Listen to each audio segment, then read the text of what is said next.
Baik, saya kepingin menyampaikan tentang perjalanan hijrah Nabi SAW saja. Cerita aja jamaah rahimakumullah, kan begitu ya. Cerita saja, sebab cerita ini insya Allah ringan lah, kan gitu ya, dibandingkan kemudian kalau kajiannya fikih, hadis, akidah, kan gitu. Semuanya penting, tidak ada yang tidak penting di dalam Islam ini. Ya, cuma saya kepingin bercerita dan saya yakin cerita ini sudah pernah kita mendengarnya, cuma mungkin saya akan menambahkan di beberapa sisi saja ya, atau kemudian apa yang pernah saya sampaikan dulu kemudian ada yang terlewatkan. Jamaah rahimakumullah, Nabi SAW di kota Makkah itu dakwahnya terhambat.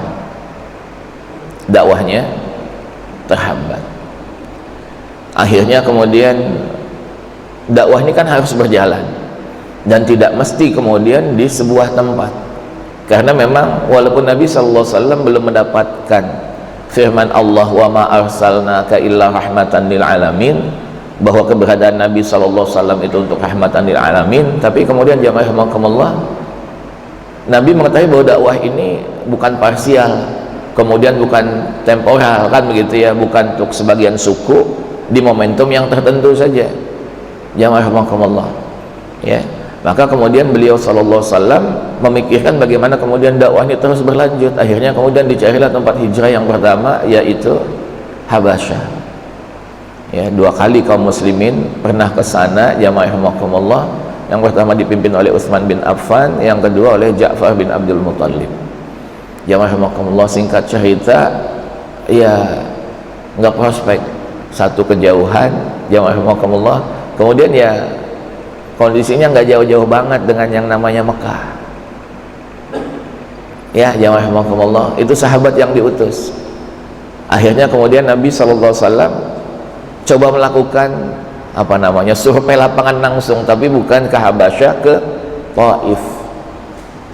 Jamaah rahimakumullah ya, Taif dari Mekah ya lebih dekat lah dibandingkan kemudian Madinah ya, kan nanti kita akan bicara tentang Madinah jamaah rahimakumullah ya. Dan Taif ini tempatnya sejuk kayak puncak jamaah rahimakumullah. Mungkin yang haji dan umrah kalau travelnya kemudian pernah ngajak di waktu yang kota Mekah 50 derajat, itu di Taif masih bisa kemudian kita mendapatkan cuaca yang 20, 17, 18. Dan saya merasakan itu jamaah rahimakumullah ya, seperti itu. Sebelum kemudian haji ini tutup, saya haji 2018 ya, untuk menghajikan ayah saya. Kalau saya sudah dulu kan gitu ya, waktu sekolah dulu kan begitu jamaah rahimakumullah. Jadi ketika sudah melaksanakan semua kewajiban haji, rukun haji kan gitu, baru kita pelesiran. Salah satu tempat pelesiran kita, saya dan istri dan teman-teman itu ke Taif jamaah rahimakumullah gitu ya. Masya Allah sejuk, ada teman-teman kan gitu. Iyalah, jadi kebun-kebun itu kemudian yang kebun anggur dan lain sebagainya itu dihasilkan di Taif. Singkat cerita kemudian Nabi SAW ke Taif bukan disambut malah disambit, malah disambit jamaah rahimakumullah, diprovokasi. Kalau ini orang datang kemudian kepingin mendakwahkan Islam, maka kemudian apa, diprovokasilah semua orang-orang dari yang paling tua sampai yang kanak-kanak untuk menyambit Nabi SAW ya. Kami nampak tilas di sini loh, Nabi SAW itu setelah disambit kemudian apa, tiduran ya di kebun kurma, anggur, adas jamaah rahimakumullah. Dan kita mengetahui jamaah rahimakumullah, sejelek-jeleknya orang Mekah, kalau ada orang Mekah kemudian disakiti di tempat lain walaupun beda akidah, apa jamaah rahimakumullah, mereka tetap akan melindunginya ya, seperti itu.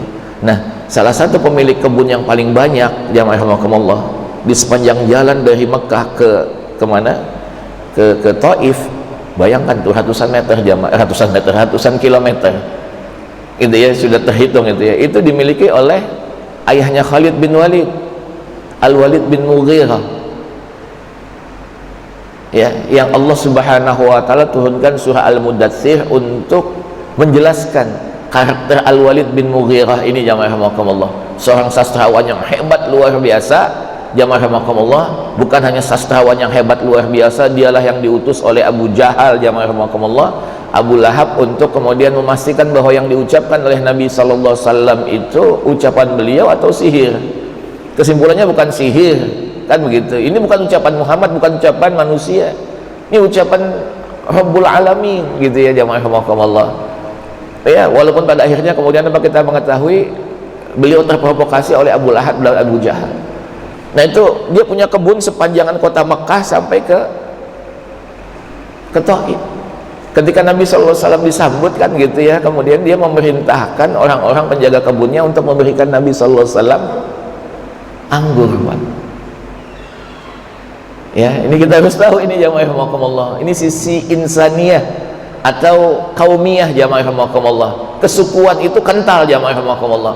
Mungkin kita musuhan di Balikpapan, tapi ketika kemudian orang Balikpapan katakanlah dipukulin umpamanya, di mana Pak? Di mana coba contohnya kan gitu. Umpamanya katakanlah di mana?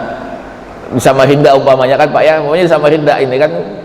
Ya contoh itu yang paling gampang kalau lagi nonton sepak bola Pak. Ya kan gitu ya. Itu orang Balikpapan kok dipukulin seorang Samarinda, ini contoh saja kan gitu ya.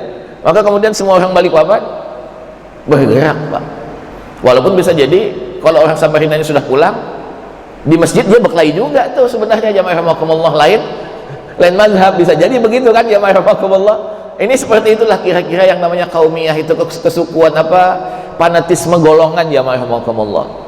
Ya, seperti itu. Wah, ini orang Mekah disakiti kan begitu. Kasih jamaah rahimakumullah, singkat cerita di mana beliau kemudian tidur kan gitu. Ada situs-situsnya masih ada Pak, walaupun tidak terjaga dengan baik kan begitu ya. Di sini kan begitu, di sini beliau sholat, kemudian di sini Ali bin Abi Thalib kemudian dulu mengejar Wahsy ya gitu ya, yang membunuh Hamzah bin Abdul Muthalib jamaah rahimakumullah, sampai di Taif itu masih dikasih tahu itu Taif ya. Singkat cerita kemudian Nabi bukan disambut malah disambit, kita tahu kemudian sekujur tubuh beliau, pakaian beliau yang berwarna putih kemudian berwarna kemerah-merahan ya, bukan karena kemudian diwantek, tapi karena darah yang mengucur luar biasa, sampai malaikat pun gemes Pak. Kebayang nggak malaikat gemes Pak? Kalau malaikat tuh sepengetahuan saya nggak ada deh perasaannya seperti kita baper gitu ya marhamukallah kan gitu. Tapi ini utusan Allah, kekasih Allah yang akan menyampaikan dakwah, bukan disambut malah disambit. Ya, dalam satu riwayat malaikat Jibril, dalam riwayat yang lain kemudian malaikat gunung Malakul Jabal. Ya, apa jamaah rahimakumullah, menawarkan jasa untuk membalikan Jabal Taib hancur rata. Taib itu dengan gunung ya, karena dia gunung jamaah rahimakumullah. Kalau yang namanya gunung pasti sejuk ya rahimakumullah gitu kan, makanya Taib sejuk ya. Kemudian apa, kalau di Mekah Madinah itu cuma Jabaliyah itu ya pegunungan ya pegunungan itu yang kita lihat lah kalau kita dari Mekah ke Madinah kan gitu, bukan gunung sebagaimana di puncak itu. Ditawarkan, kata Nabi sallallahu alaihi wasallam, enggak, aku justru kepingin apa jamaah rahimakumullah, kepingin anak cucu mereka itu justru adalah orang-orang yang akan memeluk Islam ya kan begitu. Allahumma ighfir liqaumi fa innahum la ya'lamun, ampuni ya Allah, mereka nggak tahu. Nyambit nih nggak tahu. Nabi husnudzon Pak dengan yang nyambitin. Kalau kita ada orang nyambitin kita Pak, bukan husnudzon, dibalas kalau kita.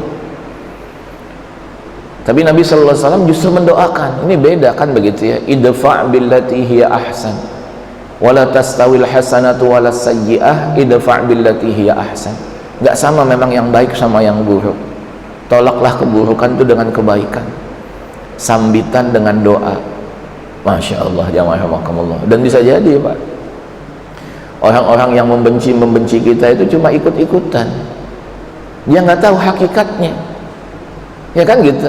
Maka bukan dibalas dengan kebencian yang sama, tapi kemudian kalau kita melihat momentum hijrah ini dibalas dengan doa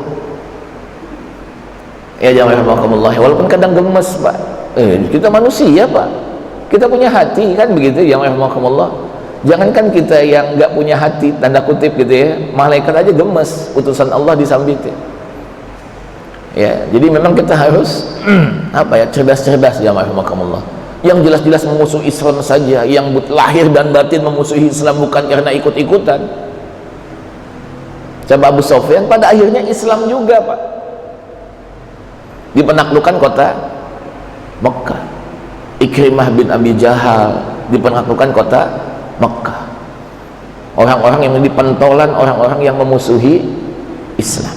Nah, jadi bukan disambut malah disambit, tapi kemudian Nabi SAW menjawabnya, membalasnya dengan doa. Ini semangat hijrah, mudah-mudahan seperti itu ya rahimakumullah. Ya kan begitu ya, kita baru dikata-katain di sosial media, Pak, ya kan, kita baru dikata-katain di sosial media, ringan itu, Pak, ya kan, kalau nggak suka dihapus aja, selesai komentarnya, ya kan, Pak, ya, seperti itu. Ini yang perlu kita ketahui bersama-sama ya. Kalau beliau tuh lahir dan batin tuh jamaah rahimakumullah ya. Baik. Nah, kemudian setelah itu beliau, wah ini nggak kondusif. Makanya nanti dalam sirah nabawiyah kita akan membaca ketika di zaman Abu Bakar As-Siddiq menggantikan Nabi SAW yang wafat, maka semua kota yang ada di Saudi Arabia hari ini ya rahimakumullah, yang kemudian dakwah itu sampai, semua kota itu ada orang-orang yang murtad,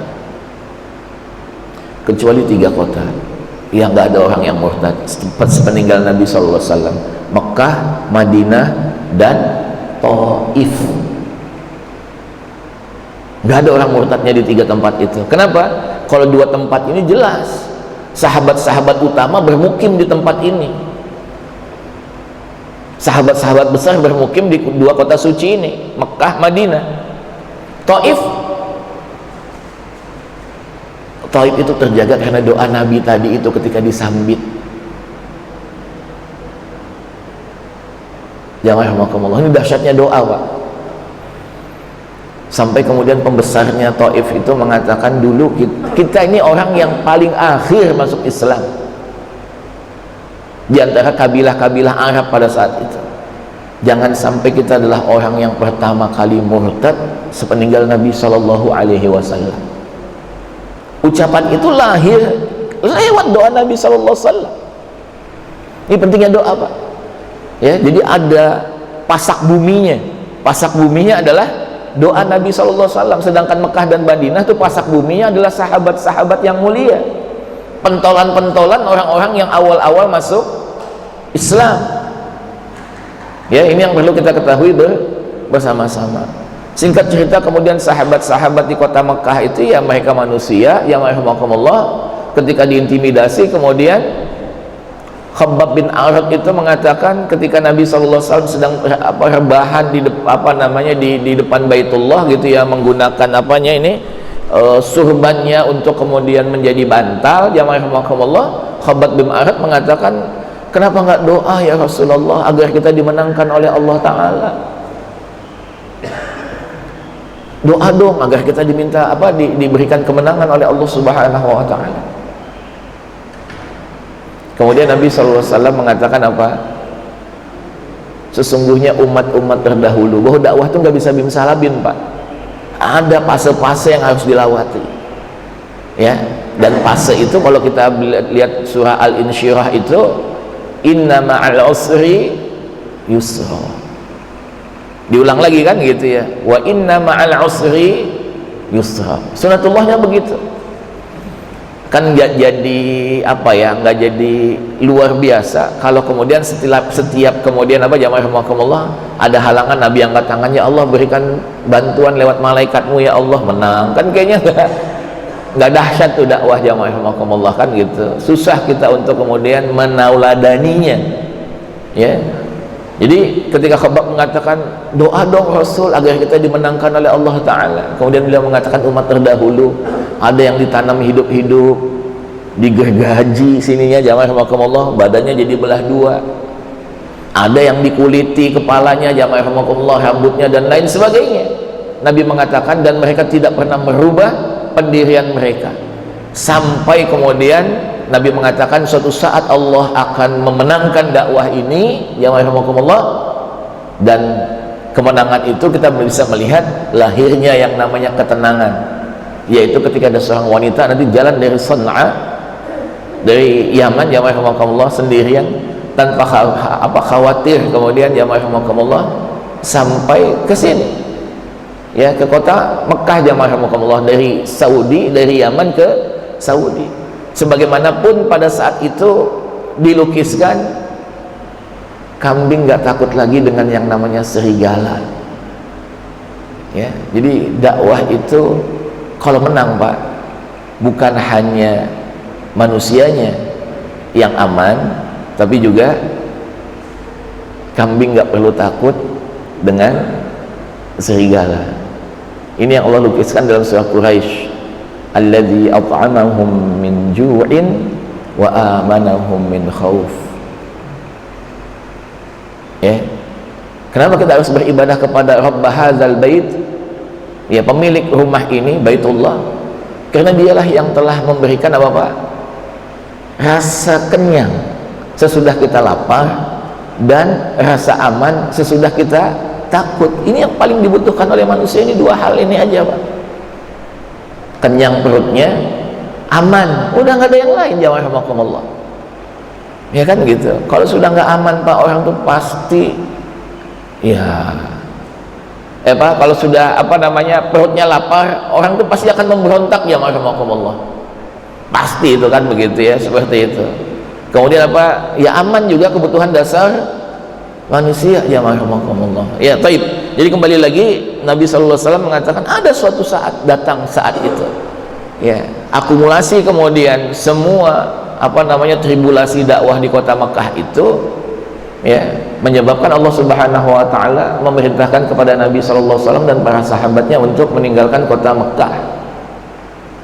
Ya, dan momentum itu beliau dapatkan ketika kemudian di tahun ke-11 dan 12 yang rahmatullah dakwah itu, Nabi SAW bertemu dengan orang-orang Madinah yang melaksanakan haji dengan segala penambahan dan pengurangannya, ya, yang rahmatullah. Beliau bertemu dengan orang-orang Madinah yang kemudian mau menerima beliau sallallahu alaihi wasallam.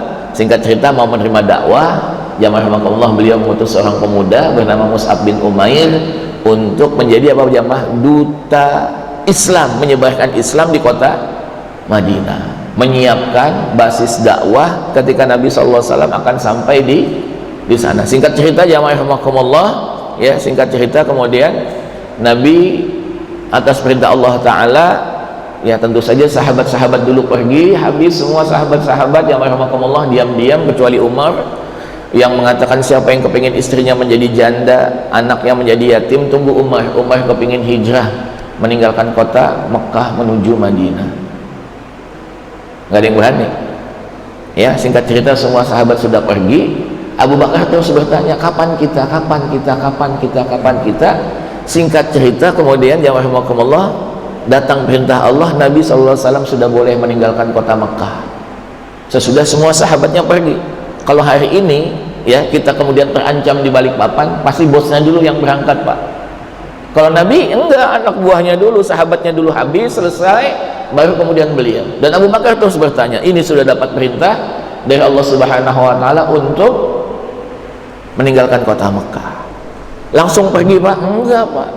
Nah, ini pelajaran bagi kita, ini yang kepingin saya sampaikan pada kesempatan kali ini, ya, bahwa menangkan dakwah itu bukan sporadis, Pak, tapi dengan perencanaan, ya kan gitu, ya.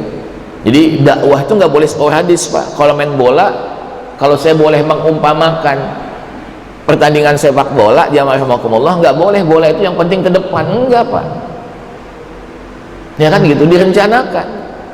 Kalau ada orang beranggapan yang penting ke depan, yang penting ke depan, yang penting ke depan, ya, ada nggak orang di depan, kan gitu, ya. Kalau nendang bola dari belakang ke depan, semua gampang. Tapi kalau dikuasai musuh lagi, nah itu kan gitu, harusnya direncanakan, jamaah rahimakumullah.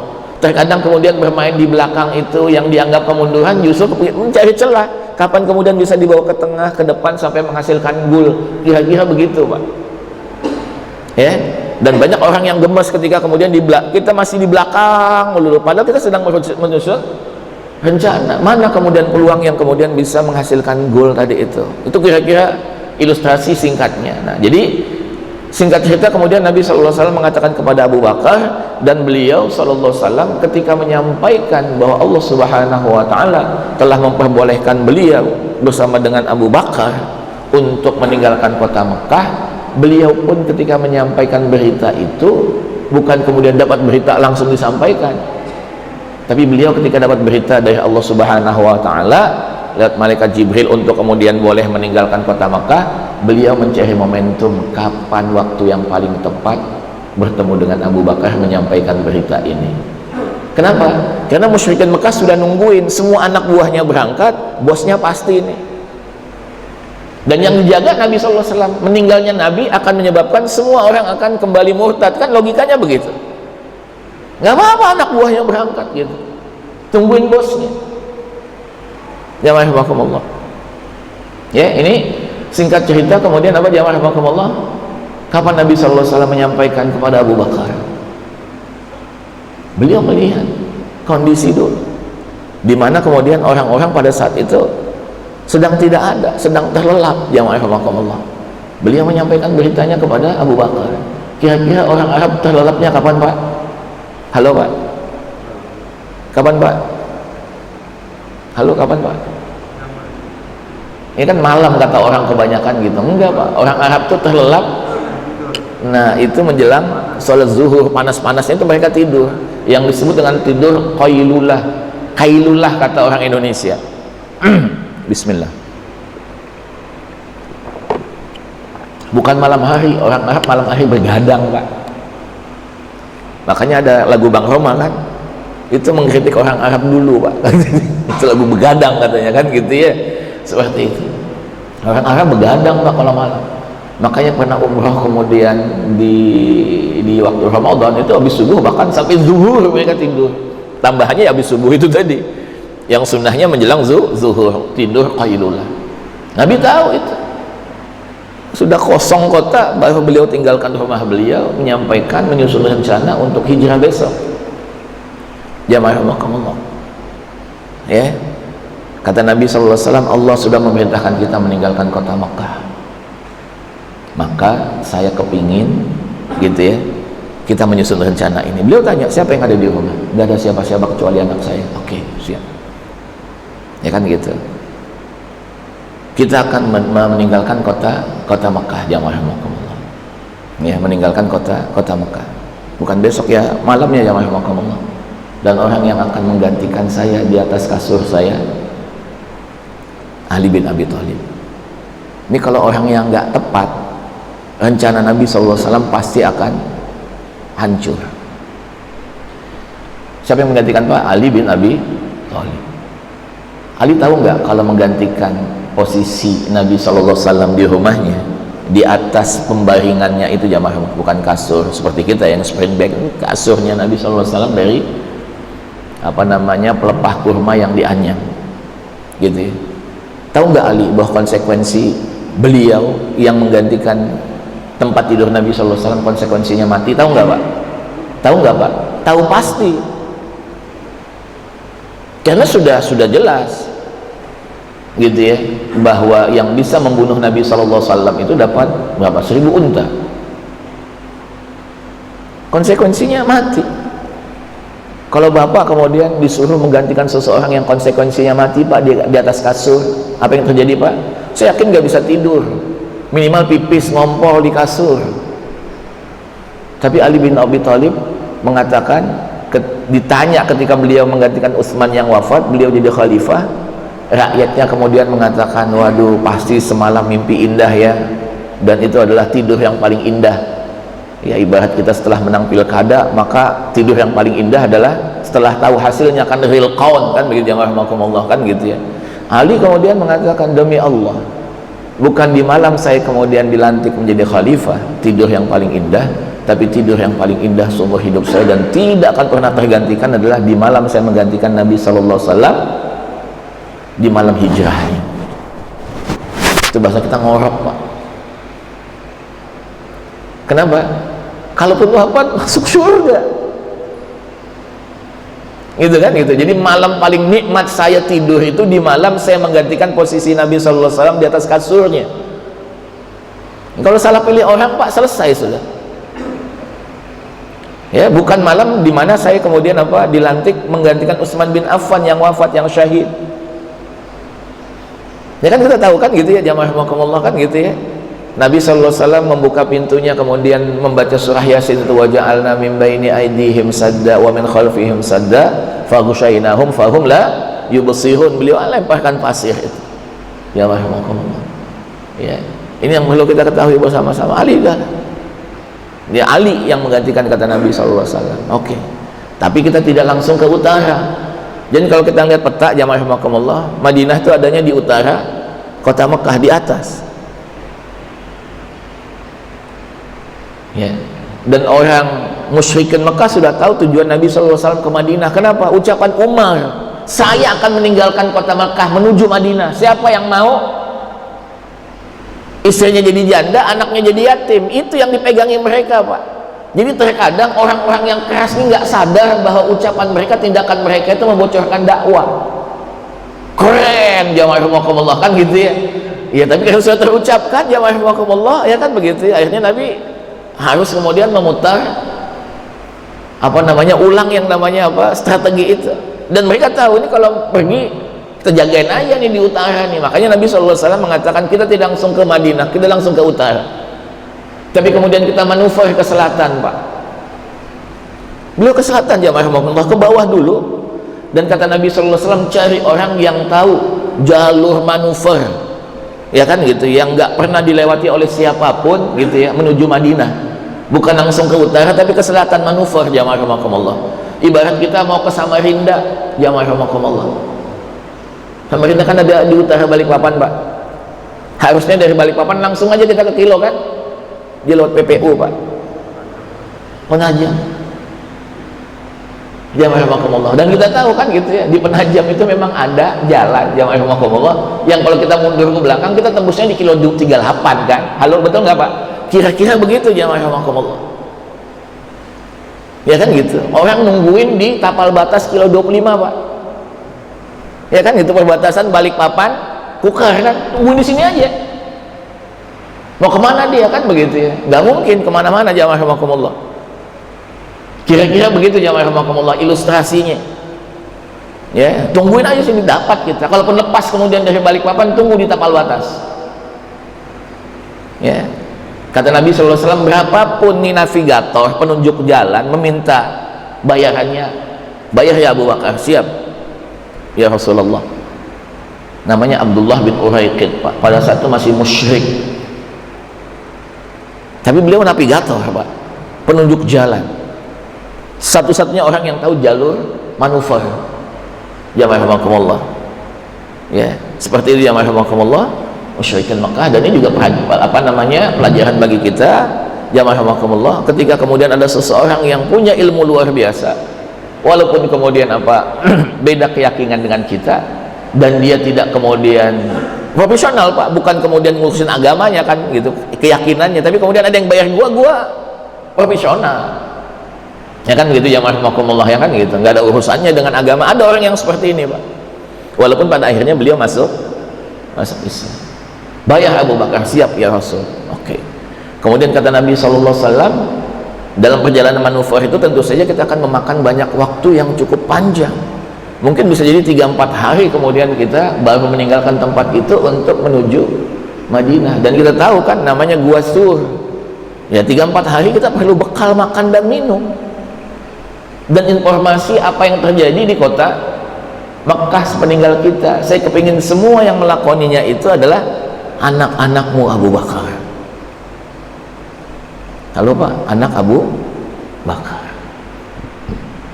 Kita nggak boleh bawa makan dan minum, karena unta kita akan berat jalannya kalau ada makanan dan minuman di atas punggungnya.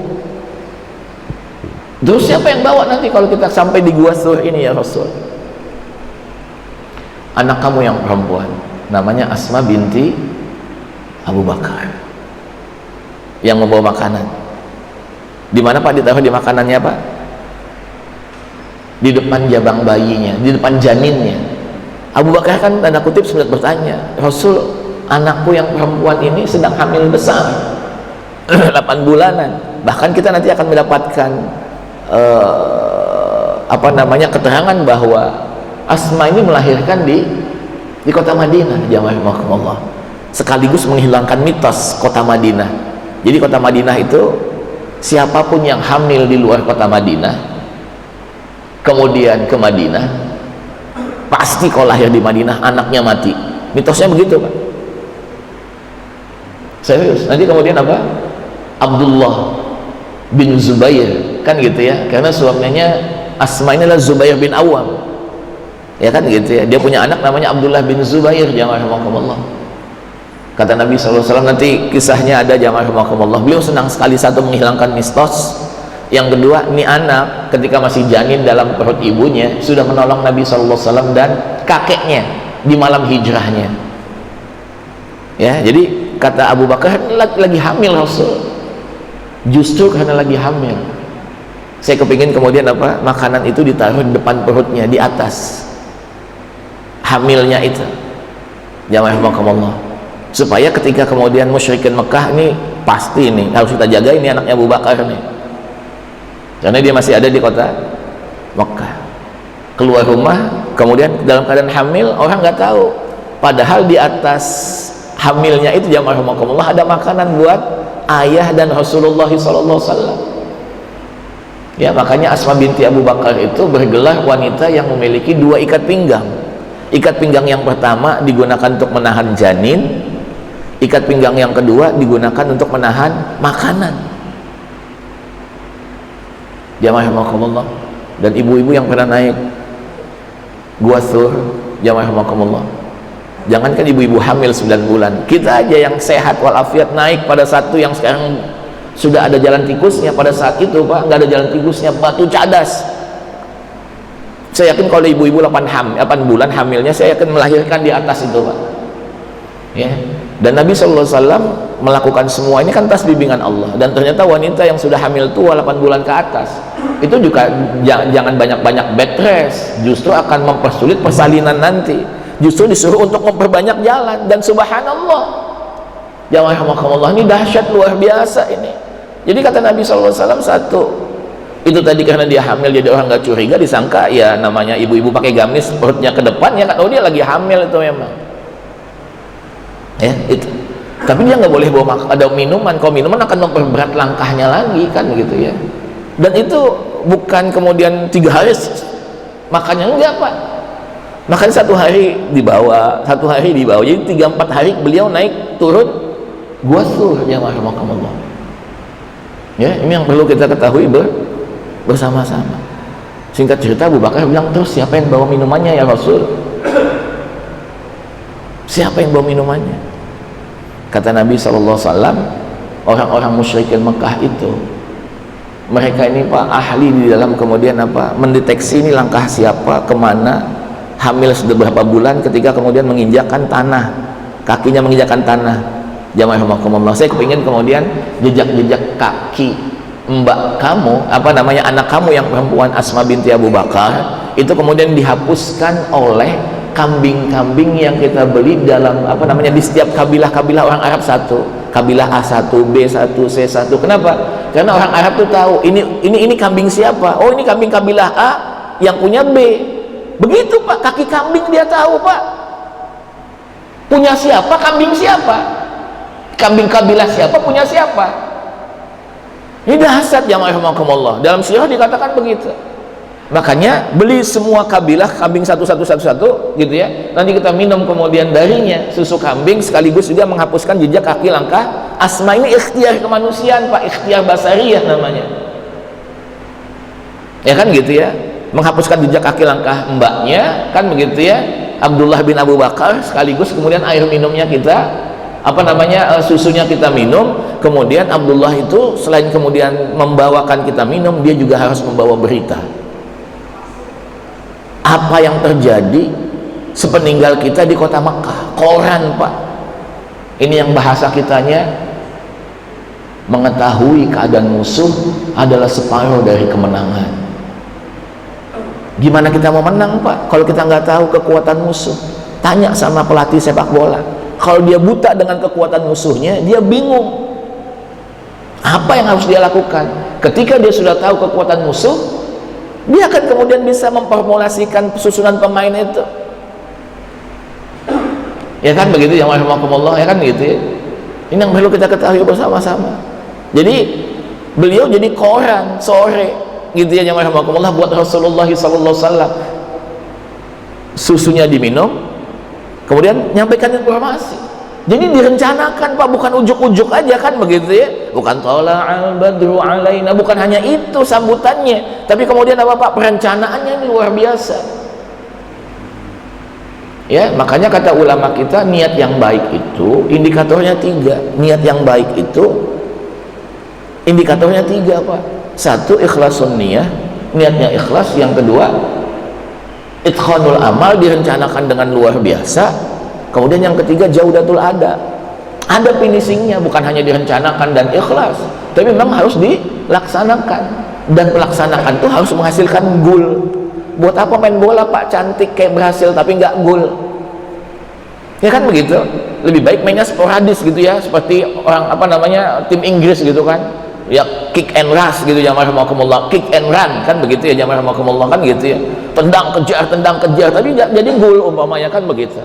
Daripada mainnya cantik tapi nggak gol-gol umpamanya. Ini saya selalu mengkiaskan dengan pertandingan sepak bola. Saya melihat ya di situ kita bisa melihat yang namanya strategi jamaah rahimakumullah dalam pertandingan olahraga itu. Taib. Jadi kembali lagi jamaah rahimakumullah, apa jamaah rahimakumullah, jadi koran sore ini singkat cerita, kemudian jamaah rahimakumullah kita tahu kan dalam perjalanan itu juga jamaah rahimakumullah, sebelum kemudian apa namanya musyrikin Mekah itu persis di bawah Gua Thur itu jamaah rahimakumullah gitu ya, yang Abu Bakar sudah mengatakan, nih orang nih kalau kemudian menundukkan badannya sedikit, membungkukkan badannya sedikit, selesai kita. Tapi Nabi SAW mengatakan, la tahzan innallaha ma'ana. Jadi kapan pertolongan Allah itu datang? Kapan Pak? Kalau kita sudah berikhtiar secara maksimal. Kalau belum, ya enggak datang. Kapan kemudian laut itu bisa terbelah oleh tongkat Nabi Musa? Setelah beliau ikhtiar meninggalkan kota Mesir, membawa Bani Israel, udah mentok, baru ada nasrun minallah, pertolongan dari Allah. Ini kadang kita minta tolong belum ikhtiar, itu nggak ada sunatullahnya Pak. Kan gitu ya, sunatullahnya itu ikhtiar dulu maksimal, akhirnya diketahui oleh musuh, baru Allah Ta'ala memberikan pertolongan. Ya kan begitu. Seperti jamaah rahimakumullah, dan luar biasa ketika kemudian air itu tinggal segini di Gua Thur, kurang lebih lah jamaah rahimakumullah. Ya kan gitu. Nabi tanya, Abu Bakar ada nggak lagi minum gitu ya? Ada Rasul, ada.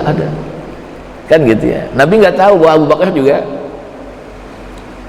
apa namanya, Nabi nggak tahu bahwa kemudian apa sudah tinggal segini, yang ada di benak Nabi masih ada lagi Pak. Akhirnya beliau sallallahu alaihi wasallam minum. Pak Abu Bakar juga haus luar biasa. Nabi sallallahu alaihi wasallam minum, jamaah rahimakumullah, apa kata Abu Bakar? Seakan-akan air itu pun mengalir di tenggorokanku, walaupun tidak ada satu tetes pun yang aku minum. Jamaah rahimakumullah, beliau ikut kenyang Pak. Ini yang disebut dengan cinta sejati. Halo Pak, cinta sejati itu kapan Pak? Ketika orang yang kita cintai bahagia, kita ikut bahagia. Kita haus Pak, kita sayang banget sama anak kita, dan anak kita butuh air, kita suruh minum Pak. Saya yakin ketika kemudian dia minum, kita bahagia. Nah begitu yang kemudian dimiliki oleh Abu Bakar, dan kita bisa merasakan itu Pak. Cuma rasa atau cinta sejati kita masih dengan istri, masih dengan anak. Kalau Abu Bakar sudah dengan Islam, sudah dengan Rasul Sallallahu Alaihi Wasallam. Ini yang bedanya jamaah rahimakumullah. Ya kan gitu ya. Oke, sudah mau syuruk ini kayaknya jamaah rahimakumullah.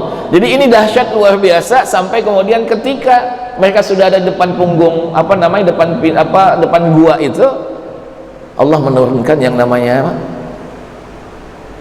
kemukjizatannya kan begitu ya, kan gitu. Kalau dalam riwayat walaupun kemudian dikatakan lemah, ada sangkar burung merpati, ada laba-laba dan lain sebagainya jamaah rahimakumullah. Singkat cerita, walaupun riwayat itu lemah, singkat cerita bahwa mereka nggak berkeinginan untuk melihat sesuatu yang ada di bawah punggung mereka itu, jamaah rahimakumullah. Kalau dikatakan riwayat ini lemah kan gitu ya, jamaah rahimakumullah, yang nggak jadi masalah walaupun diceritakan di sekolah anak-anak kita, tapi intinya jamaah rahimakumullah bahwa mereka terhalang untuk melihat sesuatu yang tidak membutuhkan energi. Sebenarnya energi yang paling besar itu dari Mekah menuju Gua Thur. Begitu sudah sampai di depan kok nggak kemudian tergerak. Ini yang namanya nasrun minallah, pertolongan dari Allah Subhanahu wa ta'ala. Nah, ini momentum ini mudah-mudahan ya rahimakumullah, hijrah ini kemudian apa, membuat kita juga kemudian apa, kepingin gitu ya, bahwa Nabi SAW itu dimenangkan di momentum hijrahnya itu setelah kemudian beliau berusaha luar biasa ya, terintimidasi luar biasa jamaah rahimakumullah. Tapi kita yakin semakin gelap yang namanya malam, maka sebentar lagi pasti fajar akan menyingsing. Saya kira ini aja jamaah rahimakumullah. Mudah-mudahan apa yang saya sampaikan bermanfaat buat kita semua, dan mudah-mudahan 2 hari lagi ke depan menurut hisabnya jamaah rahimakumullah, momentum hijrah ini kita gunakan untuk bangkit, Pak. Ya kan begitu ya, bangkit kan begitu ya. Corona ya ada, kita tetap tidak mengatakan tidak ada jamaah rahimakumullah, tapi kita harus bangkit. Kita yakin bahwa Allah Subhanahu wa ta'ala tidak akan pernah menurunkan sesuatu kecuali banyak hikmahnya atas diri kita. Gitu ya jamaah rahimakumullah. Walaupun pahit menurut kita, kita yakin kemudian apa? Ada hikmahnya yang belum kemudian kita bisa mengungkapnya secara optimal. Saya kira ini ya rahimakumullah, khilaf salah saya mohon dimaaf, wal afu minkum. Subhanakallahumma bihamdika asyhadu an la ilaha illa anta astaghfiruka wa atubu ilaik. Wa sallallahu ala nabiyyina Muhammadin wa ala alihi wa sahbihi ajma'in. Assalamualaikum warahmatullahi wabarakatuh.